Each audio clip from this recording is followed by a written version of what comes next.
These are my choice of the top three pharaohs. Now, I think everybody disagrees.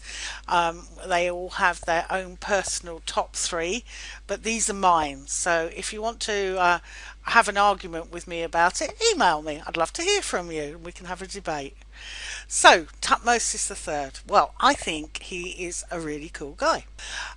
He was the biggest empire builder. He obviously had quite a scientific mind because the botanical room at Karnak shows his artist depicting on the walls all the strange and exotic plants and animals that he saw while he was on campaign, which makes him a little bit of a cut above your normal, Genghis Khan kind of conqueror.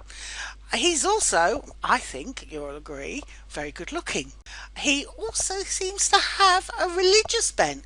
If you look in his tomb in the Valley of the Kings, it's the first decorated tomb. A bit of a climb, but well worth a look.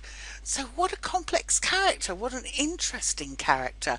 And he created an empire that was so strong, it lasted for decades and decades and generations to come, right down to his great-great-grandson.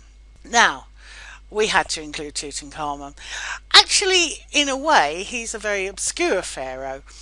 I have a book that was written in 1908 which says following the reign of Akhenaten there were two or three succeeding kings who had short and disturbed reigns. So before his tomb was discovered he was so insignificant he didn't even warrant a mention in the history books.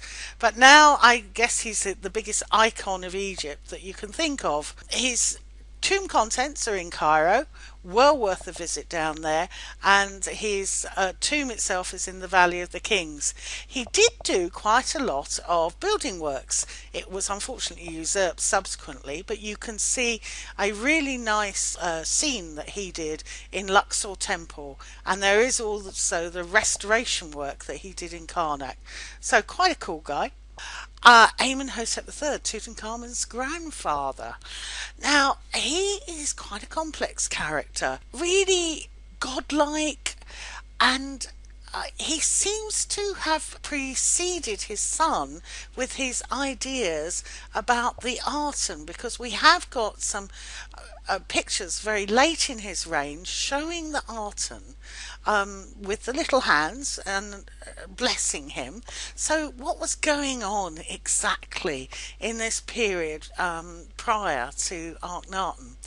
The quality of the nobles' tombs in this time is absolutely superb.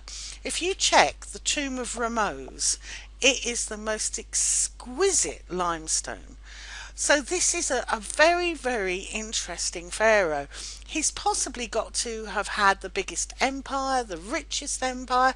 Everybody in the ancient world came to him. He built Birket Habu, where he made a pleasure lake, and he made commemorative scarabs to talk about this pleasure lake. He was so secure on the throne, he married a commoner. He put out commemorative scarabs about that as well. So I think Amenhotep III has a lot of interest for anyone interested in Egyptology.